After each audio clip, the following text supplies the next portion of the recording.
एक व्यक्ति को ठग मिला, वही बता रहे थे ना, वो सबसे पूछे मुझे ठाकुर जी कैसे मिलेंगे, तो इतने में ही सब बोलते मंदिर में चले जाओ, कोई कहता परिक्रमा लगा आओ, कोई कहता ये कर लो, लेकिन नहीं मिले ठाकुर जी। तो रोता रोता एक गली में पहुंचा, तो वहां से एक ठग आ रहा था, उससे पूछने कि मुझे ठाकुर जी कैसे मिलेंगे। तो ठग ने देखा, बोले कि इसकी स्थिति बड़ी भावुक है, रो रहा है और ठाकुर जी से मिलने के लिए बड़ा व्याकुल है, लेकिन इसके हाथ में 2-3 सोने की अंगूठी हैं, गले में एक चैन भी पहनी है, उसके पास में बैग है, उसमें भी कुछ तो रुपए पड़े ही होंगे, चलो इसको मिलवाते हैं ठाकुर जी से। बोले मेरे साथ चलो, मेरे पीछे पीछे चलो। और जैसे ही बोला पीछे, वो तो इतना उत्साहित हो गया, चलो चलो मिलवाओ ठाकुर जी से। जमुना जी ले गए। जमुना जी जाकर के बोले अब सारे वस्त्र उतार दो, अपने झोला रख दो नीचे। वस्त्र उतार दिए तुरंत। बोले कैसे मिलेंगे ठाकुर जी? बोले जितना पहना है सोना चांदी सब उतार दो। सब उतार दिया। बोले बस एक वस्त्र में रहो, जाओ कंठ भर जमुना जी में खड़े हो जाओ। तुरंत चला गया। अब उसको ठंडी कहां लगती है, उसको गर्मी। जिसको ठाकुर जी से मिलने की इच्छा हो, उसको फिर बाह्य व्यवहार, फिर जिसको प्रेम हो गया हो ना, उसको ना भूख लगती है, ना प्यास लगती है, ना नींद लगती है, ना ठंड लगती है, ना गर्मी लगती है, कुछ नहीं लगता। प्रेम अद्भुत वस्तु है। हम आप सब लोगों को जो होता है वो आकर्षण है। हम आप सब लोगों को जो होता है वो संसारी केवल और केवल मोह है। बहुत 0.1% किसी जीव को प्रेम होता है। हमारा आपका प्रेम स्वच्छ नहीं है, लेकिन जिसको प्रेम हो जाता बाधित नहीं करती। अपने प्रियतम को अगर देखना है तो कितनी भी ठंड पड़ रही हो, वो ठंड में जग जाएगा। अपने प्रियतम के लिए भूखा रहना है तो रह लेगा। चला गया, यमुना जी में खड़ा हो गया कंठ भर जल में, और बोले नेत्र बंद कर लो। और नेत्र बंद करके श्री राधा पुकारते रहो। जब तक मैं कहूं नहीं तब तक आंख मत खोलना। जैसे ही ठाकुर जी सामने आएंगे मैं बोलूंगा कि आंख खोलो, तभी खोलना। तुरंत आंख बंद करके खड़ा हो गया। ठंड पड़ रही थी, कंठ भर जमुना जल में खड़ा है। श्री राधा श्री राधा श्री राधा श्री राधा। ठग ने सारे कपड़े उठाए, झोला उठाया, अंगूठी सब उसकी ली, भाग गया। वो बेचारा खड़ा है जमुना जी में। इतने में नुकुंज में विराजमान श्री किशोरी जी ठाकुर जी के पास गई। बोले श्याम सुंदर, देखो तो एक वैष्णव कितनी ठंड में जमुना जल में खड़ा होकर के मुझे पुकार रहा है। ठाकुर जी बोले तो क्या इसको दर्शन देना है? ठाकुर जी बोले इसने कोई ऐसा पुण्य तो किया नहीं है, ऐसे कोई इसके भजन साधन तो है नहीं इसको दर्शन। बोले कि आप वो करिए जो हम कह रही हैं, बस इसको दर्शन दे के आओ। देखो कितना बेचारा परेशान हो रहा है। ठाकुर जी बोले ठीक है जाता हूं। इतने में ठाकुर जी प्रकट हो गए और त्रिभंग ललित स्वरूप धारण करके जैसे ठाकुर जी प्रकट हुए, वंशी नाद करने लगे। वेणु की ध्वनि जैसी उसके कानों में पड़ी तो वो जोर से बोला श्री राधा श्री। अरे भैया ये वंशी कौन बजा रहा है? श्री राधा श्री राधा श्री राधा। ये चंदन की सुगंधी कहां से आ रही है? श्री राधा श्री राधा। ये अद्भुत तेज जैसा मेरे मुंह पे क्यों पड़ रहा है? अरे भैया ये कौन है सामने? ठाकुर जी बोले जिसको तुम ध्यान कर रहे हो, जिससे तुम मिलना चाहते हो। अरे सब जगह जा के कहते हो श्याम सुंदर से मिला दो, हम तुम्हारे सामने खड़े, चलो नेत्र खोलो। वो बोला आपके बगल में मेरे गुरु जी खड़े, उनसे बुलवाओ, वो अगर बोलेंगे नेत्र खोलो तो ही खोलूंगा।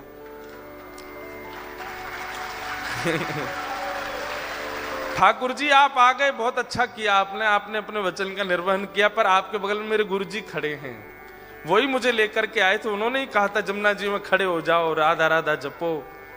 गुरु जी कहां गए मेरे? बोले कि यहां कोई गुरु गुरु नहीं है। अरे मेरे गुरुजी वहीं होंगे, वही मुझे गली में मिले थे, वही मुझे लेकर के आए थे। ठाकुर जी बोले वो कोई गुरु गुरु नहीं है, ठग है, एक नंबर का ठग। तो वो जो खड़ा था जमुना जी में बोला सुनो, मुझे पता है आप ठाकुर जी नहीं हो। क्यों? मेरे गुरु की निंदा कर रहे हो? चले जाओ यहां से, आप ठाकुर जी नहीं हो सकते। जिन गुरु जी ने आपसे मिलवाया या आपको मेरे सामने भेजा भी, उन्हीं गुरु की निंदा कर रहे हो, मुझे आपको नहीं देखना। ठाकुर जी बोले बड़ा पागल है, हमको क्या जम जा सर्दी में। ठाकुर जी वापस आ गए। श्री जी बोली दिया है दर्शन। अरे श्री जी कैसे पागलों के पास भेज देती हो आप, मैं 20 मिनट से वहां खड़ा था, उसको बोल रहा था नेत्र खोल करके दर्शन कर ले, मेरे यूं कह रहा बगल में गुरु जी होंगे उनसे किब्बाओ। उसका गुरु वो ठग है, एक नंबर का चोरी करता है, ब्रजवासियों की चोरी करता है। उसको तो किसी दिन बताऊंगा मैं, उसको गुरु माने बैठा है। इनको इतनी बुद्धि नहीं किसको गुरु बनाना चाहिए, किसको मानना चाहिए, उसकी बात मान के बैठा है। श्री जी बोली या तो उसको दर्शन दे के आओ, नहीं तो हम नाराज हो जाएंगे। उसको दर्शन दो। बोले अरे वो गुरु की आज्ञा मानेगा। बोले तो गुरु को खोजो, पहले गुरु से बुलवाओ कि आंख खोल, दर्शन दे के आओ। ठाकुर जी बोले हे श्यामा जी आप कितनी भोली हो, कितनी सीधी हो, बताओ उस ठग ने जीवन में कुछ अच्छा नहीं किया, उसको मेरे दर्शन करवा दो। ठाकुर श्री जी बोली आप ये विचार क्यों करते हो कि किसी के पास योग्यता होगी तो ही दर्शन दोगे, अयोग्यों को दर्शन नहीं दे सकते। हमारे ब्रज में एक कथा बताते हैं कि जन्माष्टमी पहले आती है राधाष्टमी से। तो जन्माष्टमी पर एक होड़ होती है हमारे ब्रज में कि जन्माष्टमी बड़ी होगी कि राधाष्टमी बड़ी होगी, किसमें ज्यादा धूम मचेगी, इसकी होड़ होती है बड़ी। और ये होड़ आज से नहीं चल रही है, ये हमेशा से है। तो जब ठाकुर जी और श्री जी धराधाम पे लीला कर रहे थे तब की एक ऐसी लीला है कि सारे ग्वाल बाल जो हैं ये प्रतिस्पर्धा में तैयारियां करते हैं कि अरे ललिता आवेगी, विशाखा आवेगी, चंपकलता आवेगी, इंदुलेखा आवेगी, सबरी आकर के देखेंगी और जैसे ही लाला की वैभव को दर्शन करेंगी आंख खुली रह जाएंगी उनकी। और ये सब भी जब जाती हैं ना ठाकुर जी के जन्माष्टमी उत्सव में तो जाकर के देखती हैं इनने जैसो क्यों या से 21 करनी है राधाष्टमी की तैयारी। तो अब की बार मधुमंगल श्रीदामा तन सुखा मन सुखा धन सुखा बोले लाला अब की बार कछु ऐसो करें कि हमारो लाला दानवीर दिखाई दे, हमारे लाला खूब दानी है ऐसा अनुभव हो। तो ठाकुर जी बोले कहा करेंगे। बोले लाला लड्डू बनवा में। बोले कितने लड्डू? बोले कोई गिनती नहीं, बनवा दें बस। और सबसे कहेंगे कि अपने अपने घर से पात्र लेकर के आओ, जितना बड़ा पात्र होगा उतने लड्डू भर के देंगे। बरसाने वारिन की आंख खुलनी चाहिए, देखो हमारो लाला कितनो दानवीर, कोई इतनी बड़ी परात लेके आवेगा तो वो भर के देंगे, और कोई छोटी कटोरी लेके आवेगा तो वो भर के, जितना बड़ा पात्र उतने लड्डू भर के देंगे। सब लोग इधर देखो। श्री जी आई सब सखीन के साथ। तो जैसे ही श्री जी पहुंची तो सब सखा सवरे सिर उठा के खड़े, देखिए हमारे लाला के कैसो दानवीर है हमारो लाला। सब लोगन को लड्डू भर भर के दे रहे हो, जितने बड़े बड़े पात्र। आप सबको ब्रजभाषा समझ आ रही है? आ रही है? बोले हमारो लाला देखो आपने, जितने बड़े बड़े पात्र सब लेकर के आ रहे हैं, सबन को भर भर के दे रहे है।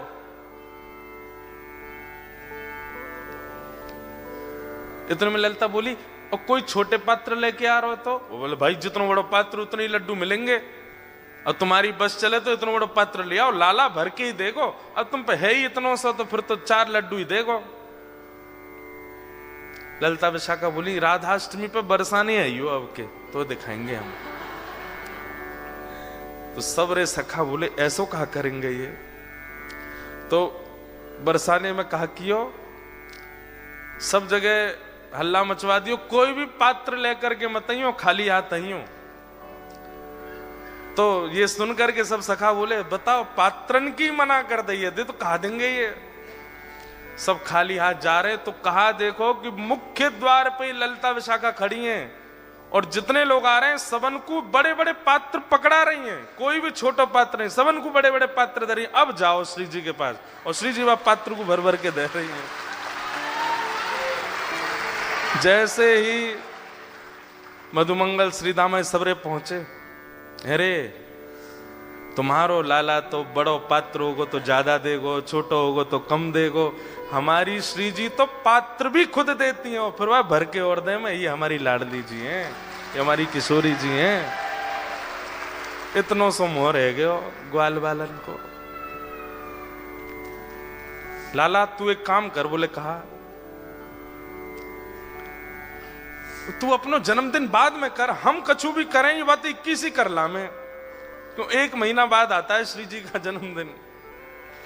ठाकुर जी बोले अब मैं का दोबारा जन्म लेके आऊं 1 महीना बाद? बोले कहां बता मैं कितनों कछु कर ले हो, हम तो 21 ही नहीं कर आवे हर बार। तो हमारी श्री जी कैसी? अब इसके आध्यात्मिक अर्थ क्या है कि हमारे ठाकुर जी तो ऐसे भैया तुम्हारी पात्रता जितनी है उतनी कृपा करेंगे, पर हमारी श्री जी कैसी हैं? बोले पात्र भी स्वयं बनाती हैं और फिर कृपा भी करती हैं। ऐसे हमारी लाडली जी, ऐसे हमारी किशोरी जी। तो श्री राधा रानी बोली जाओ पहले उस ठग को खोजो और उसको लेकर के जमुना जी पर जाओ, बातें किब्बाओ कि लाला आंख खोल, और ये जब आंख खोले तो या दर्शन दे के फिर आओ। ठाकुर जी बोले जा रहा हूं। ठाकुर जी गए, अब ठग को खोज रहे हैं वृंदावन में कहां है। इतने में वो कहीं मिल गया, तो ठाकुर जी जैसे ही पहुंचे आंख पे हाथ धरे, अरे भैया इतनी जोर से रोशनी आ रही है, कौन आयो? इतने में श्री राधा रमन लाल प्रकट हो गए उसके सामने। ठग बोलो आप? बोले मैं नंदन नंदन ब्रजूर चंदन। अरे आप मुझको प्रत्यक्ष दर्शन दे रहे, मैं छू के देख लूं? बोले तेरी पात्रता तो ना, लेकिन छू ले। तो छू के देखे, चरण पकड़े, अरे वाह जय हो, बलैया लेवे, ठाकुर जी की खूब रोवे। बोले जय जय एक बात कहूं? बोले कहा, आज तक मैं यूं ही सोचो करता हूं कि मैंने जीवन में इतने गलत काम किए हैं, इतने गलत काम किए हैं, इतने गलत काम किए कि कभी गंगा जमुना भी मुंह को स्वीकार नहीं करेंगी, लेकिन आज मेरे मन में आई कि मैंने अच्छे काम तो किए जो आप मुंह को मिल रहे हो। ठाकुर जी बोले दारी के तेने कछु अच्छो कियो ना है, वो तो श्री जी की तो पे कृपा है गई है। बोले जय जय कैसे कष्ट दे रहे हो बताओ? बोले चल मेरे संग, वो एक खड़ो करके आयो तू जमुना जी में, वो कंठ पर गंगा जल जमुना जी में खड़ो है मेरे दर्शन को, बातें जाके बोल कि आंख खोल के दर्शन कर, ये किब्बा भी आया हूं तो ते। अच्छा जय जय वहां जानो है क्या जमुना जी? बोले हाँ। बोले एक काम कर दो। बोले कहा, मेरी पत्नी सोरी बहू को दर्शन दे दो। ठाकुर जी बोले तू चल रहा हो कि नहीं चल रहा? बोले जय जय देख लो, बहू दर्शन नहीं दोगे तो मैं नहीं जाऊंगा। अब ठाकुर जी को लगे बाय दर्शन नहीं दिए तो श्री जी वहां उल्टो डांटेंगी, सब पूरे परिवार को जरा दर्शन करा दिए माने ठाकुर जी के, और अंत में सबरे अपनी बात मनवा के काम मनवा करके तब बोलो अब चलो। ठाकुर जी बोले जल्दी चल। बोले तू एक बार बाकी आंख खुलवा तो फिर मैं बताऊंगा। जैसे ही पहुंचे, ठिठर रहा है, मुख नीला पड़ गया ठंड के कारण, लेकिन आंख नहीं खोली उसने। ठाकुर जी बोले ए देख तेरे सामने फिरते आ गया मैं। बोले आप आ गए, लेकिन पहले मेरे गुरु जी से किब्बाओ कि आंख खोलो। बोले चल इसको बोल, आंख खोलने के लिए बोल। अरे भैया तेरे सामने साक्षात जगत नियंता जगदाधार साक्षात ठाकुर जी खड़े हैं, तू जल्दी नेत्र खोल के दर्शन कर ले। जैसे ही उसने नेत्र खोले, श्याम सुंदर खड़े हैं, मधुर वेणु बजा रहे हैं, त्रिभंग लली हैं, मोर मुकुट पहना है, सुबह से श्रृंगार करके डोल रहे ठाकुर जी मेरे दर्शन करे वो। उसने कही जय जय मैं आपको प्रणाम कर लूं। बोले जल्दी आप प्रणाम करो। बोले गुरु जी से किब्बाओ पहले। बोले इसको बोल मुझे प्रणाम करे। बोले आओ भैया प्रणाम करो। बाहर आकर के उसने प्रणाम किए, फिर गुरुदेव को प्रणाम। ठाकुर जी उस पर इतने रिझ गए, बोले ये गुरु नहीं है, ये महाठग है, ये महाचोर है, लेकिन इसने ये बोल दिया था कि मैं ठाकुर जी से मिलवाऊंगा, तो तेरे में इतना विश्वास आ गया कि इसकी बात को तू पत्थर की लकीर मान के चल रहा है। मैं तो ते बहुत प्रसन्न हूं। और ठाकुर जी ने उसको हृदय से लगाया तो दूर खड़ा ठग रो रहा था। बोले जय जय आप इसको इतना प्रेम क्यों करो? बोले है ही इतना प्रिय। बोले बनाया तो मैंने ना, प्रेमी तो मैंने बनाया, मुझे भी हृदय से लगा लो। ठाकुर जी बोले तू भी आ, और पकड़ करके दोनों को हृदय से लगाया और दोनों को निकुंज लीला में लेकर के गए, और वहां श्री जी ने फिर कृपा करी। भगवत दर्शन भैया, सूरदास जी के इस पद को आप अन्यथा मत लिया कीजिए। सूरदास जी स्पष्ट कहते हैं इस कलिकाल में और कोई साधन ही नहीं है, साधन और नाहिया कली में जासो होत निवेरो भरोसो दृढ़ चरणन केरो। गुरु आज्ञा, भले ही दीक्षा नहीं भी हुई हो आपकी, जिसकी आप कथा सुनते हैं, जिसके आप वचन सुनते हैं, जिसकी आप वाणी सुनते हैं, उनको आप मन से गुरु मान लीजिए और बस उनकी कही गई बात को पालन कर लीजिए। अगर कभी आप कोई रील देख रहे हैं और अचानक से हमारे वृंदावन के पूज्य हमारे प्रेमानंद जी महाराज की आती हैं, कभी किसी महापुरुष की आती है, कभी किसी संत की आती है, आपके सामने वो रील आ गई या वीडियो आ गई और आप 2 मिनट सुनने लगे और उसमें उन्होंने सीधा पहला वर्ड ही यही कहा कि भाई सवेरे 5 बजे उठना चाहिए, बस उसको मान लीजिए। वही चाबी है। आप सत्य बता रहे हैं, इतने सामान्य सी बात भी आप एक आचार्य की मान लेते हैं ना, उसी से ही भगवत भाव प्रकट होने लग जाते हैं चित्त में। देखो इसके पीछे कॉन्सेप्ट क्या है कि अभी आप अपने स्वयं के स्वामी बने हुए हैं, इसलिए आपकी जिम्मेवारी आपके ही हाथ में है। गलत करोगे तो भी आपको भोगना पड़ेगा, अच्छा करोगे तो भी आपको ही मिलेगा, सब कुछ आप अपने स्वामी बने हुए हो।